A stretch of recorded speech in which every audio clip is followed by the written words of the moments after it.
the GOP's poor judgment. Today, Congressman Paul Ryan unveiled an amazing new report on poverty that reads like a battle plan for attacking the poor.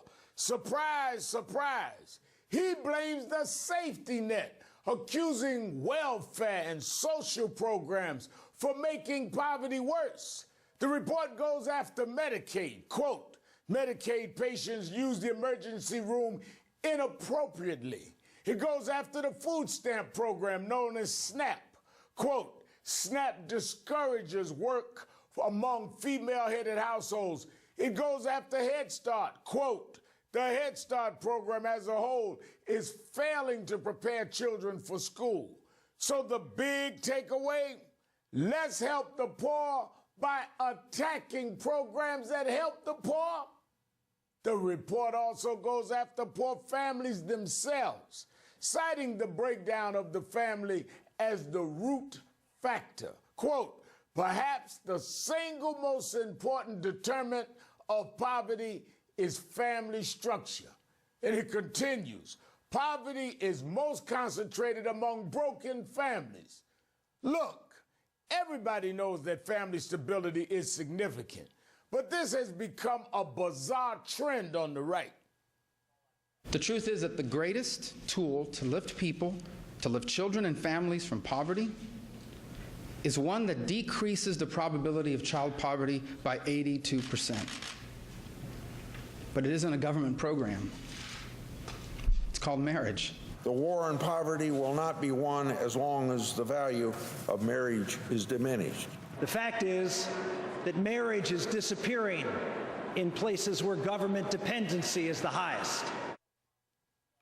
So the cure for poverty is to get married? It doesn't add up. And neither does Ryan's attack on the safety net. President Obama has a different vision in the fight for fairness. They think we should drastically reduce or eliminate the safety net for more people. It's a theory they presented in the run-up to the Great Depression. It's a theory they expounded in the run-up to the crisis in 2008. Just because this theory has a history doesn't mean it should have a future. It's time to retire this theory. 50 years after the war on poverty began, the country has taken great strides, but there's much work left to do. And going backwards by cutting programs and attacking poor families won't help. This is what he said about the findings in his own report. Yes. He says there are nearly 100 programs at the federal level that are meant to help, but they have actually created a poverty trap. This is what Ryan says. But a landmark study found the safety net has helped millions of people. In 1967, the poverty rate stood at 26%. By 2012, the poverty rate had dropped down to 16%. Now, the level is still way too high. Right. But how is this a poverty trap, Joan? You know, the only poverty trap here, Reverend Al, is the trap of reporters going back to Paul Ryan again and again and again and coming out and telling us Paul Ryan cares about the poor. It's a new Paul Ryan. He's got a new plan. When it's the same old warmed over Reaganism.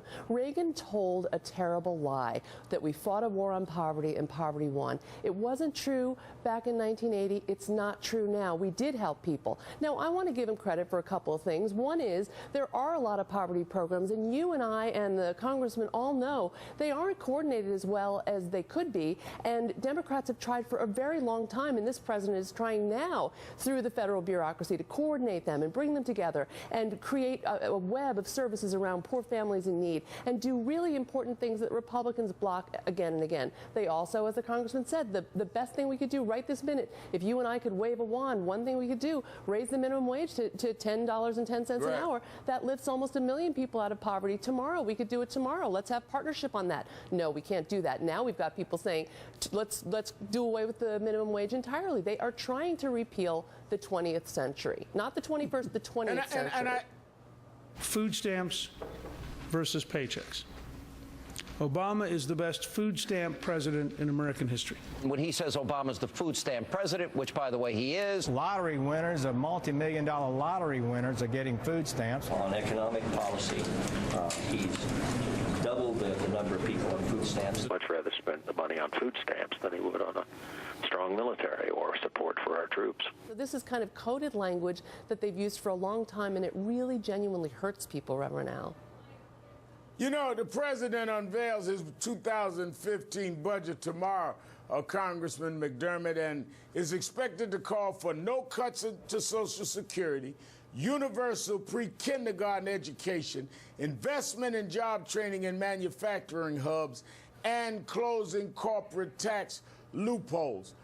That's a much different projection than what Mr. Ryan has come out with. That's a view for the 21st century, Al.